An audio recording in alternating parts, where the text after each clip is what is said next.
Slobodan est écrivain suisse d'origine serbe. Vous êtes également le cofondateur et le directeur des éditions Xenia.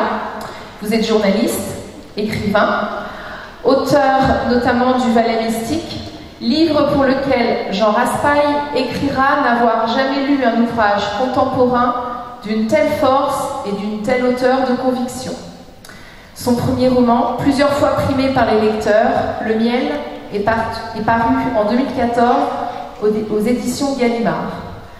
Slobodan Despot évoque pour nous l'art européen et le sentiment de la nature. Je vous remercie de cette présentation flatteuse, mais je dois vous dire, mesdames et messieurs, que combien que l'invitation qui m'a été faite de parler du sentiment de la nature dans l'art européen ici devant vous ait pu être un honneur et un défi pour moi, autant l'honnêteté me commande de vous dire que je suis totalement incompétent pour en parler.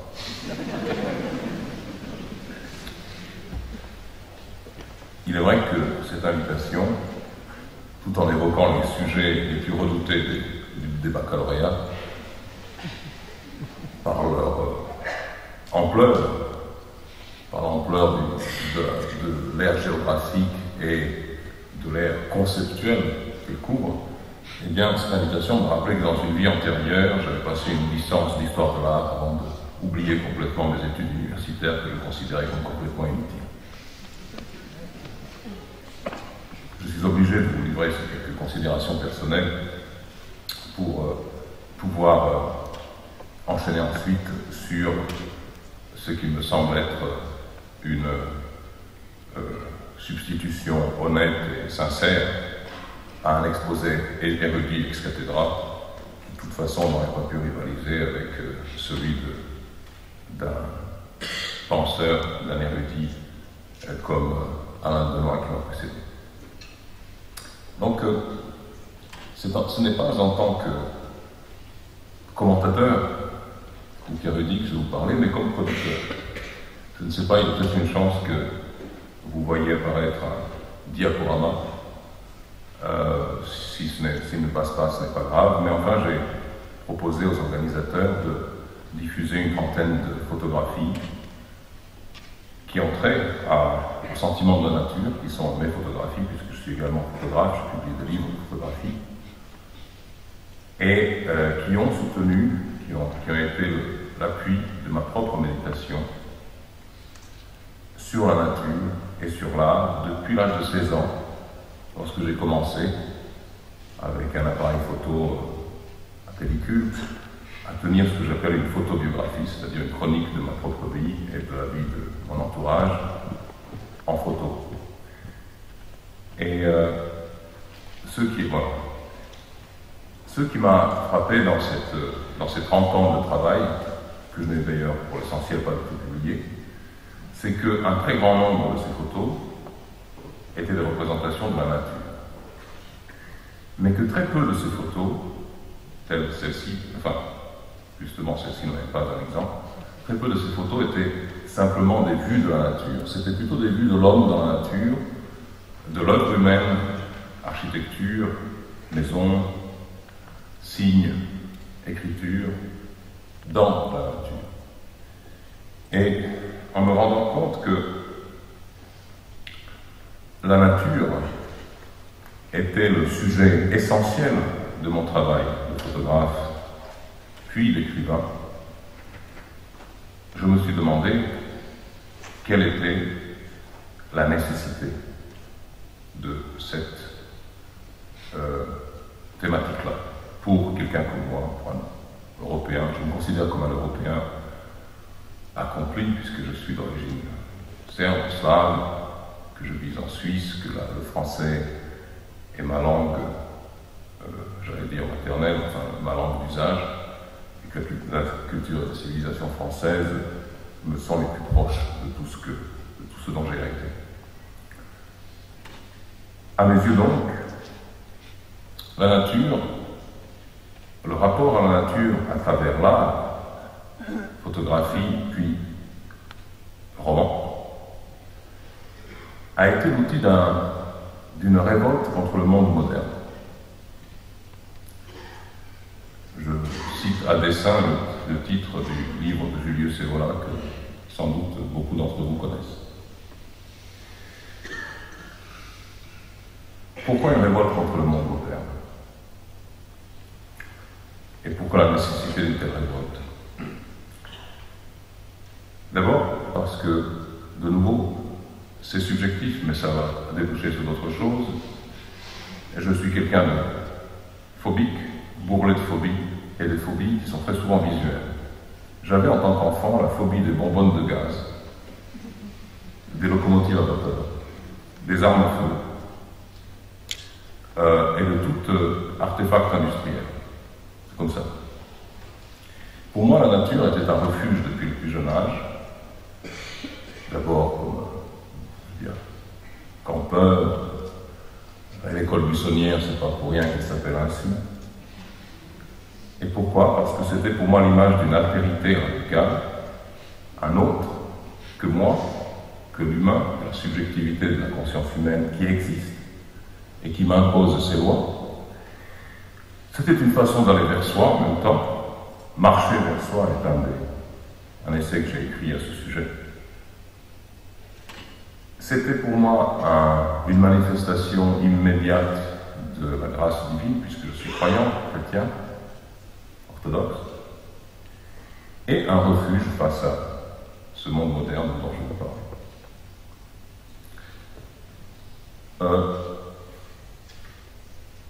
Quand nous parlons de l'art,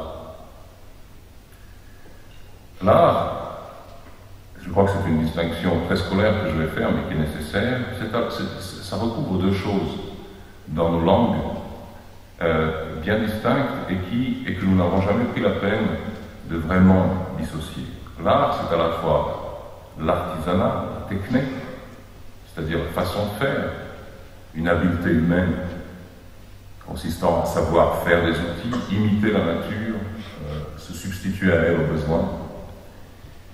Et c'est en même temps la liturgie, c'est-à-dire la célébration de quelque chose qui est plus grand que nous et qui est l'occasion de notre sublimation. Évidemment que l'art dont nous parlons aujourd'hui, ici, c'est l'art de la sublimation. C'est l'art liturgie, c'est l'art célébration, c'est l'art mystique.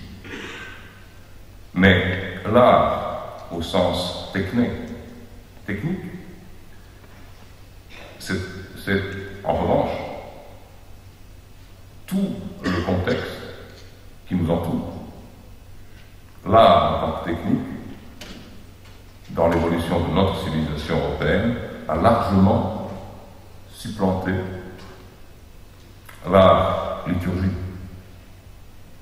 Il nous a donné des outils et un pouvoir que nulle civilisation, jamais, en tout cas de mémoire, je ne vous parle pas de l'Atlantide ou de ce que peut-être révèle la destruction des très anciennes villes, cités indiennes de Mohenjo-Daro et Harappa. Peut-être qu'il y a eu une civilisation jadis qui connaissait aussi l'arme nucléaire, mais manifestement elle n'a pas duré suffisamment pour nous le faire savoir. Je dis que dans l'histoire de l'humanité connue, ce que l'Europe a réalisé, c'est une quasi-substitution des lois de la nature par des lois de l'art humain. Mais l'art qui donne artillerie par l'art qui donne les fresques. L'art, c'est, à mon avis, dans ces deux acceptions, l'une des plus importantes, sinon la plus importante caractéristique de la modernité.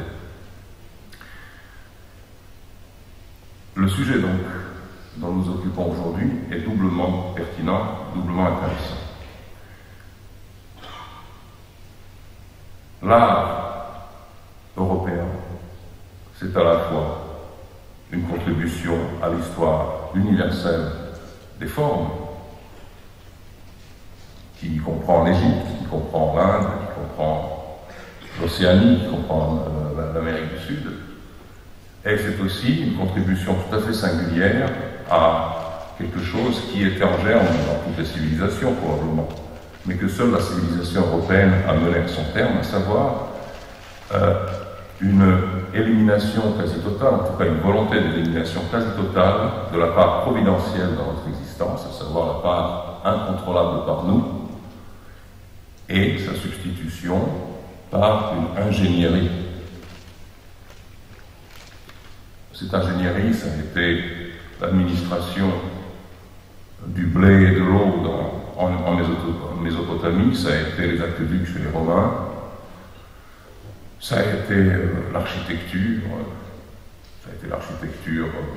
médiévale, l'architecture Renaissance, ça a été l'invention de la perspective dans l'art, dans la représentation au Moyen-Âge en Europe, c'est-à-dire une façon de représenter, comme dans un dessin technique, la réalité, non pas selon une hiérarchie subjective du regard, mais selon une hiérarchie pseudo-objective des mathématiques.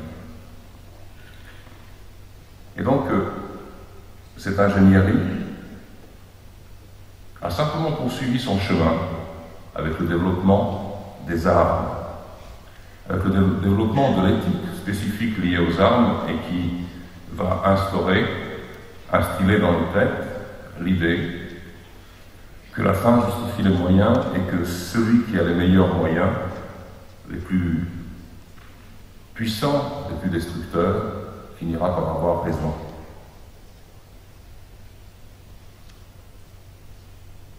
Et puis ensuite, là nous sommes à l'aube du XXe siècle, avec cette logique-là, nous sommes dans les extraordinaires courses d'armement de la Première Guerre mondiale et de la Deuxième, et puis ensuite nous arrivons à d'autres formes d'ingénierie dont nous sommes témoins aujourd'hui, la volonté de contrôler génétiquement l'évolution de notre espèce, la volonté de changer le rapport des sexes, ou de les abolir. Bref, une véritable œuvre démiurgique, où l'humanité, plus exactement une partie infime de l'humanité, se substitue à l'œuvre du hasard, si l'on en croit Monod, ou du divin, si l'on en croit le reste de l'humanité, dans la construction de la réalité où nous sommes. L'Europe, de ce point de vue-là, c'est l'Occident. Et l'Occident, c'est, comme le disait le gnostique Raymond Abellio, le lieu où la conscience devient majeure. L'Occident, disait Abellio, ce sera peut-être demain la Chine, lorsque quelqu'un d'autre reprendra le flambeau de cette conscience-là. Mais là où la conscience humaine devient majeure, c'est-à-dire où elle s'affranchit de toute transcendance, où elle s'affranchit de toute dépendance vis-à-vis d'un incontrôlé, d'une force supérieure à la sienne même, c'est là qu'existe l'Occident. C'est ce qui définit l'Occident. Ce qui définit l'Occident, c'est l'immanence, c'est-à-dire la décision d'une partie de l'humanité de reprendre en main les rênes de son devenir, les rênes de son bien-être, les rênes du devenir général de la planète. Et évidemment, ce qui implique forcément le devenir des générations futures qui pourtant n'ont pas demandé ni choisi d'être façonnées par la génération présente. L'Europe est le lieu du pire cauchemar qui ait jamais pu affecter l'humanité. Et il y est arrivé par l'art technique et l'art liturgique. L'un est quelquefois un remède à l'autre. Cette réflexion, dont je vous fais part, de manière un peu brouillonne,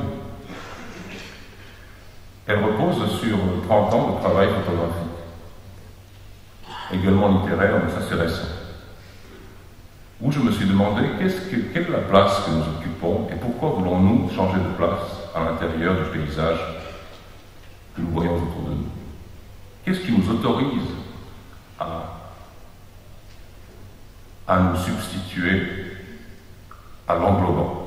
Pourquoi devrions-nous, de contenu, devenir contenant?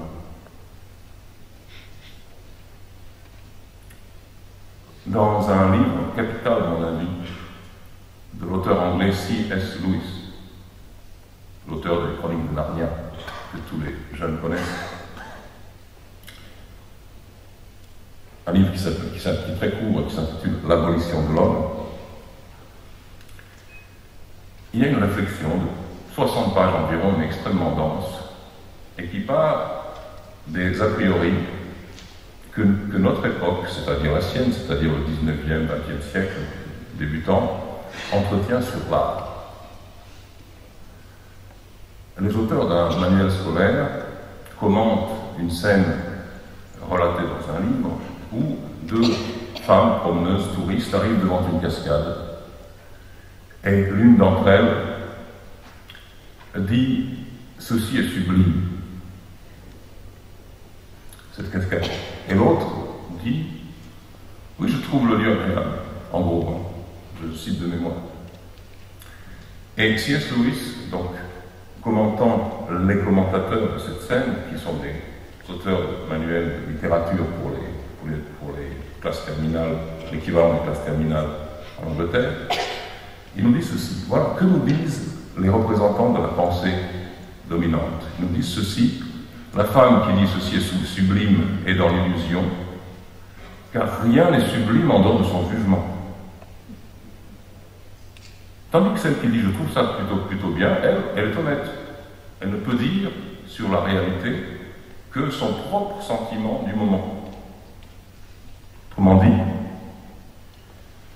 la pensée dominante, telle que l'épingle dans ce cas-là C.S. Lewis, est un triomphe de cette tradition de pensée qui est également très européenne et qui est le nominalisme, dont la bataille avec le réalisme depuis Aristote jusqu'à nos jours peut résumer le conflit interne de la civilisation occidentale. Malheureusement, à mon avis, moi qui suis réaliste, le nominalisme l'a emporté, en particulier à partir de la Renaissance, de l'époque des Lumières, et aujourd'hui, il connaît un véritable triomphe. Dans un ouvrage qui s'intitule Gouverné par le chaos, dont l'auteur n'a pas signé son texte, mais il semblerait que ce soit un philosophe et un sociologue bien connu, ouvrage qui vient de paraître en 2014, il est dit ceci. Telle qu'elle subsiste à l'état naturel, la vie pose problème au pouvoir, car il y a toujours en elle quelque chose qui échappe au contrôle. Le Gestell, terme allemand heideggerien, ou la réécriture intégrale du réel, pour en fournir une version mieux contrôlée, idéalisée, perfectionnée, et donc non seulement l'horizon de pratiquement tous les pouvoirs politiques depuis l'avènement des sociétés de masse, mais également le fil conducteur de tous les grands utopistes qui se sont toujours mis spontanément au service du prince. Et là, nous vivons aujourd'hui, vous le voyez en France, une utopie où les mots remplacent la réalité. Le Gestell, difficile à traduire, je crois que Alain Finkielkraut a essayé de donner plusieurs équivalents à ce mot. Le Gestell, c'est la mise à disposition, l'objectivation de la réalité elle-même, qui, grâce aux outils de la science, autrement dit de l'art, peut être manipulée, retournée, triturée, pour devenir autre chose. À la Renaissance, dans la tradition alchimique, dans la tradition maçonnique, on pensait pouvoir altérer la matière même de la nature par des opérations physiques ou chimiques. Puis on s'est rendu compte, grâce au triomphe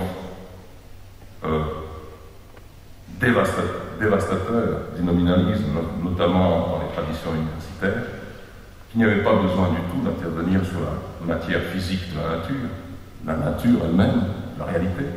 Il suffisait d'intervenir sur les mots. Donc, nous faisons face à un projet dont l'art technique, la façon de faire, l'art maîtrise, l'art immanence est le fer de lance et l'outil. Et face à ce projet, qui grosso modo consiste à soumettre le devenir de l'humanité, de son écosystème, de la planète, à la volonté, à la connaissance et au projet, au but d'une minorité de l'humanité, celle qui possède les moyens de la recherche, de la production, de l'information. Face donc à ce projet, il y a l'autre versant de l'art liturgique, qui, depuis la nuit des temps, a donné des voies de recours. Pour moi, qui avais cette conscience précoce de la monstruosité absolue de la société dans laquelle nous vivons, le refuge dans la nature a été le seul remède. La représentation de la nature avec la présence intégrée de l'homme en elle a été la seule consolation. Je suis croyant et je me suis rendu compte, mais très tard, que je ne suis pas religieux. La religion, selon le philosophe Béla Hambash, hongrois, qui malheureusement n'a toujours pas été traduit de manière importante en français, la religion et la science, selon lui, étaient uniquement des réponses que ce que l'homme s'était inventé pour faciliter pratiquement les difficultés, pour alléger les difficultés de sa vie sur Terre. Je pense qu'on n'a pas besoin de s'alléger, de lui ouvrir les yeux. Donc je ne suis pas religieux. Comme le dit Béla Hambash, la civilisation et tout ce qu'elle englobe n'est pas un enseignement, mais une attitude, un mode de vie qui va dans la direction de la solution la plus aisée en apparence. Face à cela, à cette civilisation dont l'art technique, la maîtrise est le pendant presque obligé, puisqu'il résout ces problèmes-là au fur et à mesure, tout en créant d'autres, mais en nous donnant l'impression que tout va de mieux en mieux et que nous maîtrisons de mieux en mieux les choses, alors que c'est l'inverse qui est vrai. Face à cela, nous avons uniquement une nostalgie d'une réalité possible qui était autre.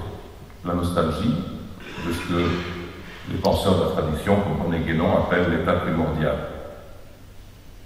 Étant donné que la religion elle-même est, selon moi, intégrée au dispositif de l'imitation et de la substitution des conditions réelles dans lesquelles l'humanité vit. Le mystique allemand Bader dit que l'univers physique actuel n'est que le tas de décombres fumants de l'univers originel. L'art, au sens liturgique, est une quête de l'univers originel. C'est une nostalgie de l'univers originel. Cette nostalgie, on la voit dans toutes les époques, et elle est toujours cachée, exprimée dans le rapport de l'artiste à la nature. Pourquoi les artistes de la Renaissance, lorsqu'ils peignent le portrait d'un prince florentin, dépeignent-ils dans les arrière-plans des estuaires, des brumes, des barques, des oiseaux qui passent? C'est comme pour dire, voici au premier plan la puissance de ce monde qui m'a commandé mon tableau.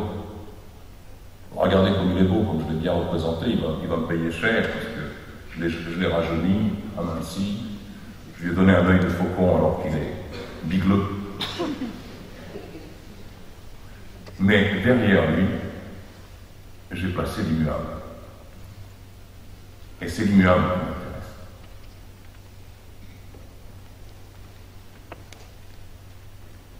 La chrétienté a, dans son origine,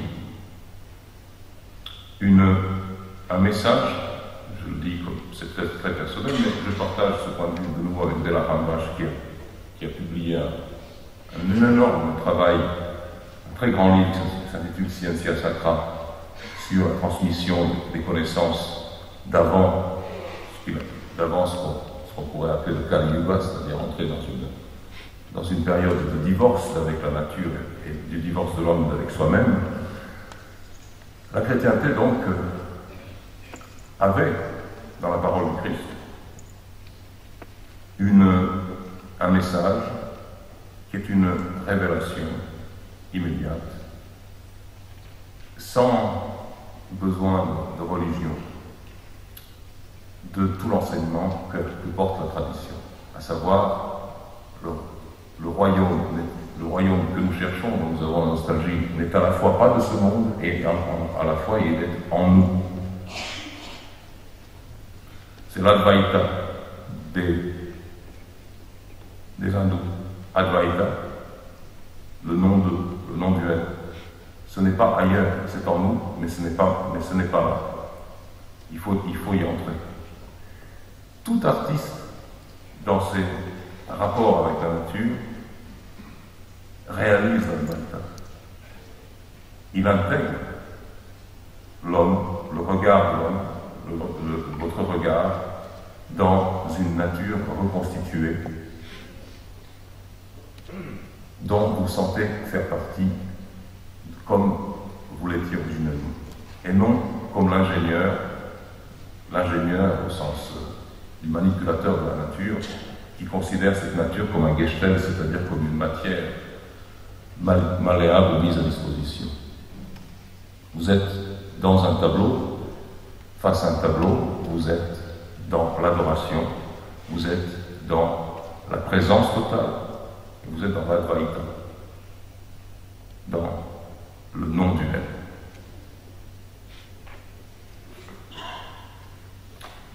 Je pense que ces quelques considérations, un petit peu brouillonnes, ne peuvent pas restituer évidemment une vision du monde complète, ni,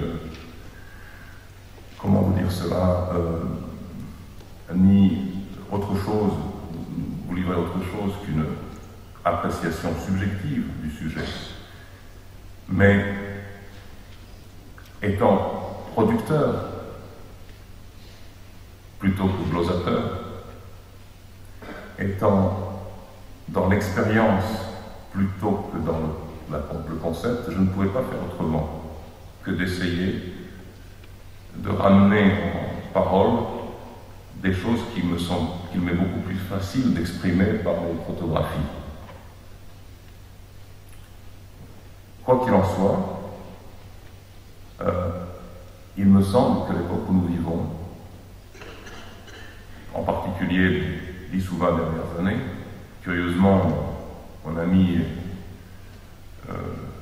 auteur et grand inspirateur d'idées, Alexandre Zinoviev, qui est mort en 2002-2003, me l'avait dit, nous entrons dans une époque où toutes les valeurs qui soutenaient comme des piliers la civilisation occidentale vont s'engloutir avec le naufrage de l'Union soviétique. Depuis le naufrage de l'Union soviétique, effectivement, toutes les valeurs se sont englouties. L'art contemporain, l'art moderne, l'art de l'état culturel, l'art subventionné, l'art financiarisé, dont parlait Philippe Conrad, est un art de la laideur, parce que il n'a pas d'autre ambition que de représenter de manière immanente la situation d'où il est né et à laquelle il retourne. Il est merde, il retourne à la merde.